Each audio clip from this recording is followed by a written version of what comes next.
गलती को सुधारने के लिए मट्टी के करवे के साथ में शक्कर का करवा रखा जाता है। ध्यान दीजिएगा, शक्कर का करवा जानते हो, वो मीठा जो करवा होता है, मीठा जो करवा होता है वो कब प्रयोग में करा जाता है? या तो पहली बार करवा चौथ का व्रत उठाते हैं उस समय पर, या फिर उद्यापन के समय पर, या फिर कोई गलती हमसे हो गई तो मिठाई का जो शक्कर का, शुगर का जो करवा होता है उसको भरा जाता है कि मेरे से पिछले वर्ष जो गलती हो गई, क्या गलती हो गई भगवान, बस उस गलती को संवारने के लिए उसको भर दिया जाता है। मिलता है बाजार में, आपने देखा कि नहीं देखा वो पता नहीं, पर मार्केट में आता है शक्कर का करवा, शुगर का करवा। इसलिए करवा चौथ के उद्यापन में लिखा है,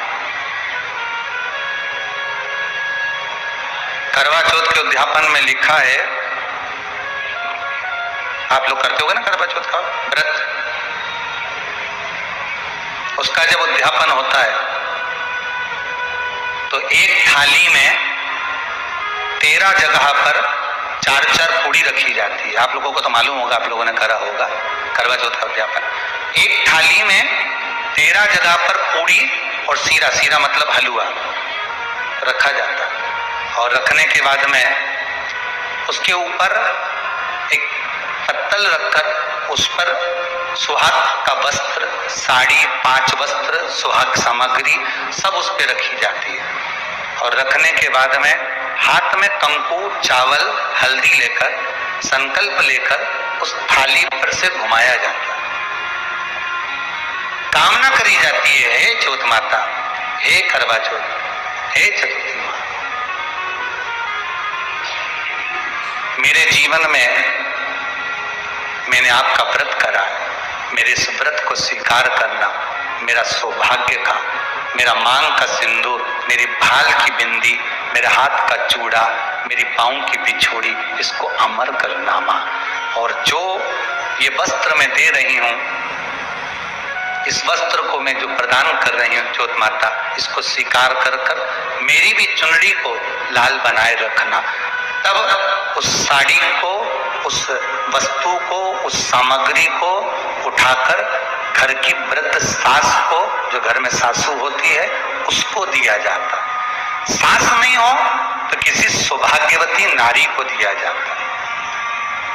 उसके बाद में आप फिर ब्राह्मणों का भोजन कराओ, बड़े प्रेम से बुलाओ और ब्राह्मण ब्राह्मणी का भोजन कराओ। अब आज के जमाने में जो करवा चौथ का उद्यापन होता है, उसमें जब समाज की माताएं उद्यापन करती है तो केवल स्त्री स्त्री को भोजन करा देती है, पुरुष को नहीं कराती। पर करवा चौथ के उद्यापन में लिखा है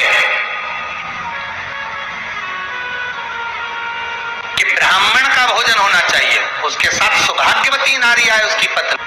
पर अपन ने तो सोचा कि चौथ माता को उद्यापन है तो केवल स्त्री स्त्री को खिला, उद्यापन का पूर्ण फल मिल जाएगा। नहीं, उसका सुख नहीं,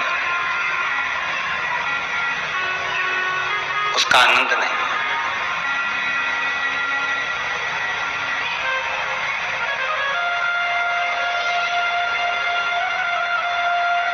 और देने का भी फल है महाराज। करवा चौथ का उद्यापन करो तो भोजन करने उसको बुलाओ जो अपने घर का हो, उसको उद्यापन में नहीं गिनो। अपने घर के लोगों तो वैसे ही भोजन करेंगे, घर का व्यक्ति तो वैसे ही भोजन करेगा ना, पर अपने उन्हीं को गिना ने, हमारी बड़ी जीजी के गिन लो ने, छोटी जीजी के गिन लो ने, भांजी के गिन लो ने, उसके गिन लो ने, उसके गिन लो, 13-14 ऐसे इकट्ठा कर लिया, ये अपने इकट्ठे हो गए, ये तो अपने हो गए। ये तो तुम उद्यापन करोगे तो घर में इनको तो जिमाना ही पड़ेगा क्योंकि तुम्हारे रिश्तेदार है। दूसरे को जिमा कर जब हम दान देते हैं, दान उसको लगता है